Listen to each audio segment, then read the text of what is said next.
la palabra de los protagonistas y las razones sobre los temas que importan, porque hablando se entiende la gente. Radio San Borja le recuerda: prevenir situaciones de riesgo es la primera regla para vivir seguro. Por eso, si toma un taxi en la calle, elija a aquellos que ya vienen circulando y no los que están detenidos. Solo utilice los servicios de taxis que estén bien identificados. Radio San Borja, líder en peruanidad. Juntos por la seguridad. Comuníquese con Radio San Borja a través de su nueva central telefónica 641-2000. Todos los domingos desde las 11 de la mañana, El Defensor de la Justicia, con el doctor Iván Noguera, el Defensor de la Justicia, por Radio San Borja 91.1, líder en peruanidad. Este y todos los domingos desde las 6 de la tarde, sintoniza el programa Palabra del Perú por Radio San Borja 91.1, líder en peruanidad. Hora 6 con Fernando Llamosas, de lunes a viernes a las 6 de la mañana por Radio San Borja, líder en peruanidad. Radio San Borja es noticias, deportes, cultura, entretenimiento, música, consejos, peruanidad. Escúchanos en los 91.1 FM y en nuestra página web www.radiosanborja.com. Radio San Borja, la radio líder en peruanidad. Continuamos con Hablando se entiende la gente. Seguimos en Hablando se entiende la gente y estamos con Diana Zapata, que es presidenta de la sección peruana de Amnistía Internacional, con quien vamos a hablar de un reciente acuerdo, una decisión de la Asamblea General de las Naciones Unidas, de la Organización de Naciones Unidas, que han adoptado después de muchos años un tratado sobre el comercio de armas convencionales.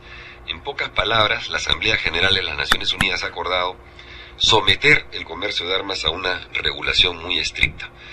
Vamos a hablar sobre este tema con Diana Zapata. Bienvenida, Diana, un gusto que participes en el programa. Un gusto para mí, muchas gracias por la invitación. ¿Cuál es la importancia de este tratado? Bueno, la importancia radica en el hecho de que las transferencias de armas a nivel mundial facilitan la comisión de muchos delitos de lesa humanidad, crímenes contra el derecho internacional humanitario, y además afectan no solamente las vidas, sino los sustentos de las personas a nivel mundial. Y muchas personas, millones, se ven afectadas a nivel mundial. Entonces, la regulación más estricta de las transferencias de armas internacionalmente va a proveer un entorno de mayor seguridad para muchísimas personas. Claro, acá estamos hablando de armas de las más comunes, digamos, que se usan en enfrentamientos, en conflictos armados, ¿no? No solamente fusiles, digamos, están hablando también misiles, tanques, ¿no? Efectivamente, las armas convencionales incluyen los misiles, batería antiaérea, por ejemplo, pero sobre todo las conocidas como armas ligeras y pequeñas. Armas cortas. No solamente armas cortas, las armas ligeras y pequeñas, esto es algo que me sorprendió a mí también, incluyen todas las armas portátiles. Las pequeñas son las que puede portar una sola persona, como pistolas, revólveres, fusiles de asalto y metralletas ligeras. Y las armas ligeras son aquellas que pueden ser transportadas por 2 o 3 personas. O sea, eso incluye también un lanzamortero, por ejemplo. Claro. O sea, cosas que uno conoce como una bazooka, por ejemplo, eso está incluido dentro de las armas ligeras y pequeñas. Ah, qué bueno. Ya bueno, es que justamente ahí también se entiende que este tratado entonces no solo afecta a lo que tiene que ver con conflictos armados de fuerzas armadas regulares, sino que precisamente por las características de estas armas muchas veces también son utilizadas por bandas delictivas. Sí, de hecho, un gran porcentaje de las muertes o de los abusos cometidos contra personas no son cometidos en conflictos armados, sino en represión de los estados, ¿no? Tienen usos represivos en los estados, o si no, por bandas delictivas. Claro, entonces por eso se dice, si uno quiere saber, a ver, ¿cómo afecta esto al ciudadano de a pie? Es decir, este es un tema que solamente tiene que ver con en aquellos países donde se está desarrollando un conflicto bélico, o tiene que ver también con otras realidades más cercanas muchas veces, y especialmente en nuestra región, al ciudadano de a pie. Sí, de todas maneras, porque hay una relación muy importante entre las transferencias de armas y la seguridad ciudadana. Nosotros nos preguntamos cómo es que esta pandilla o cómo es que los marcas tienen fusiles de asalto, por ejemplo, ¿no? ¿Cómo es que llegan esos fusiles a sus manos? Y es que también en la transferencia de armas existen desviaciones. 1 millón de armas ligeras y pequeñas se desvían, desaparecen cuando son transferidas de un estado a otro. Yo he visto ahí una información estadística, digamos, que proporciona Amnistía, que dice que se calcula que el 42% de los asesinatos en el mundo los cometen individuos y bandas delictivas con armas de fuego, que de alguna manera llegan a través de un comercio irregular de armas ligeras. Entonces, esto es tal vez lo que habría que explicar. ¿Qué regula este tratado? O sea, ¿cuándo es que interviene, digamos, para detener una transferencia de armas? Esta es una regla de oro que Amnistía Internacional ha logrado que se introduzca en el tratado. Los estados se encuentran obligados, a partir de la entrada en vigor del tratado, a evaluar si es que la transferencia de armas que van a hacer va a facilitar la comisión de delitos de lesa humanidad. Y en el caso de que haya una sospecha fuerte de que estas armas van a ser usadas para la comisión de delitos, la transferencia debe detenerse forzosamente. Claro, este es el quid del asunto entonces. No es que cualquier transferencia, pero cuando estas armas se tenga evidencias de que van a ser utilizadas en perjuicio de las personas, por decirlo así, para afectar sus derechos, estarían prohibidas. Así es, porque muchos de los grandes comerciantes de armas efectivamente han hecho transferencias sabiendo que esas armas van a ser utilizadas en conflictos armados, por ejemplo en el caso de Sudán o del Congo, o en el caso de Siria, en el conflicto de Siria, y han continuado con la transferencia de armas. Claro, aprovechan precisamente de esos conflictos más bien para agudizar los problemas, ¿no? Ahora, dime, aquí evidentemente estamos como volteando la página, y se tiene que escribir empezar a escribir una página en blanco en realidad, y es difícil. Tengo entendido que hay muy pocos países que publican informes sobre transferencias internacionales de armas. Muy pocos, menos todavía ofrecen datos reales, pero seríamos capaces a través de ese instrumento de impedir que lleguen armas a países donde se destinarán a cometer atrocidades, o no. ¿Qué posibilidades hay de que efectivamente ese tratado sea una realidad? Bueno, ningún tratado es perfecto, empecemos por ahí, ¿no? En este caso, el tratado afecta casi todas las armas convencionales, afecta también sus componentes para armarlas, aunque no está estipulado, por ejemplo, el tema de las municiones. No está muy claro el tema de la... Ahí queda un vacío. Ahí queda un vacío. Pero los estados están obligados a presentar un informe anual. Van a presentar en reuniones periódicas con otros jefes de estado, de manera también que se realicen presión entre los estados si es que están actuando de manera irresponsable. Y la presión de los estados, por lo pronto, no se puede pedir mucho más.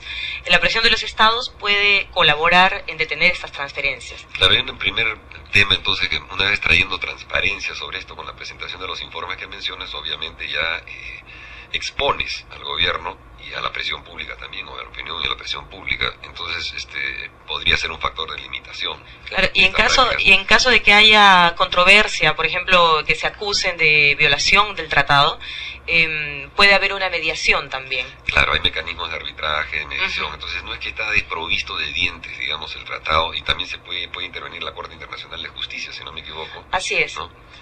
Y se ha planteado la creación de un organismo que pueda realizar investigaciones.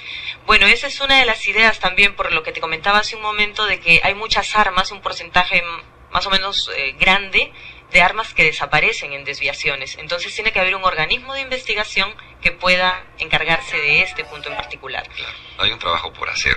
Pero dime, este tratado ha tomado varios años de trabajo, digamos, de discusiones en Naciones Unidas, por supuesto, con el impulso, la promoción, el papel que han desempeñado las organizaciones de sociedad civil, entre ellas Amnistía Internacional, pero hubo mucha resistencia de intereses económicos que están en juego acá, con los grandes productores y exportadores de armas. ¿Cómo se ha expresado eso? Mira, en realidad el proceso del tratado se inició hace más de 20 años. Amnistía Internacional y otras organizaciones decidieron empezar a buscar una manera, una vía legal de que se pudiera controlar el comercio irresponsable de armas. Recién entró a discusión hace 6 años en la ONU y siempre ha habido reticencias de algunos países, por ejemplo, en gran parte de los que forman parte del Consejo de Seguridad de la ONU, como Rusia, China, Estados Unidos, Francia, Reino Unido, que son los principales comerciantes de armas. Entonces, estos países, que representan más del 50% del comercio de armas en el mundo, estuvieron bloqueando por intereses económicos la adopción de este tratado. Claro, casualmente son los miembros del Consejo de Seguridad de Naciones Unidas los que están más... que tienen derecho a veto. Así es, exactamente, que están hasta el cuello, digamos, en este tema, ¿no? Uh-huh. Claro, ahora y el comercio de armas convencionales es enorme, son 100.000 millones de dólares. 100.000 millones de dólares fueron el 2012 y el crecimiento es exponencial porque 2 años antes había sido de 80.000 millones de dólares. Y eso sin hablar de las actividades conexas, ¿no?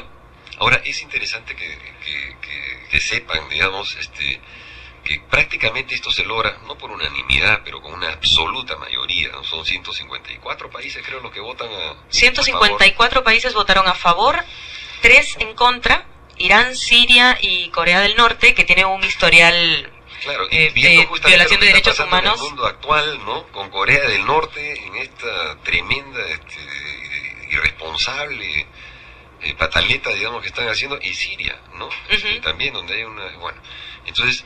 Estos 3 países se opusieron, pero hubieron 23 abstenciones, entre ellas algunos 23 países abstenciones, sí.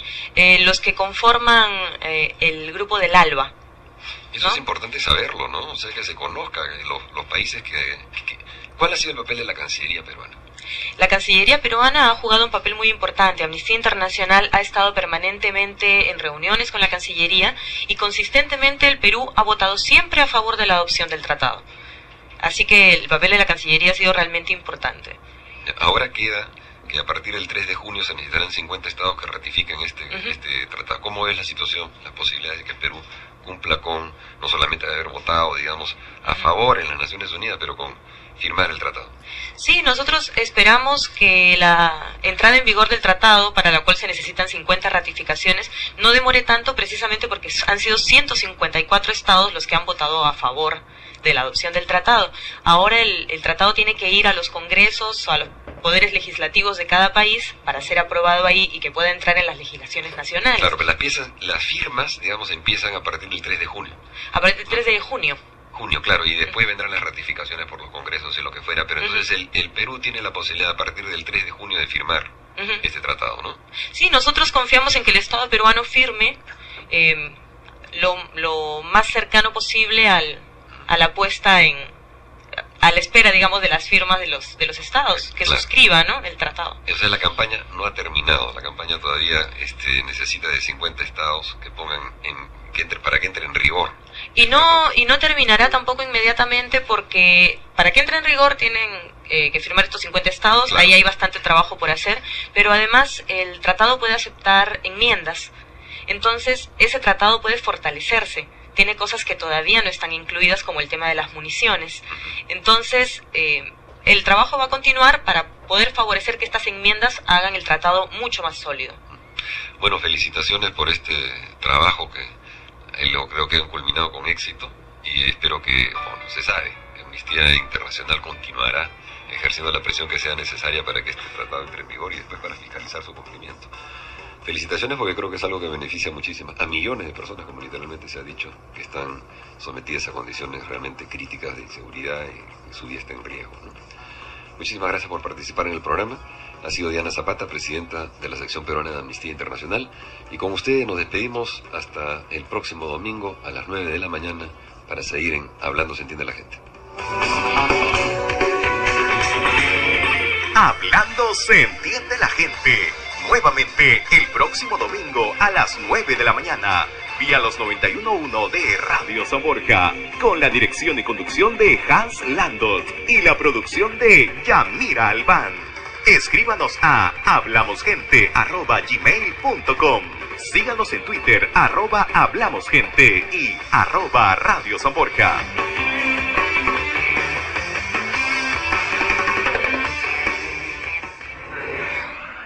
Ciudad Vacía.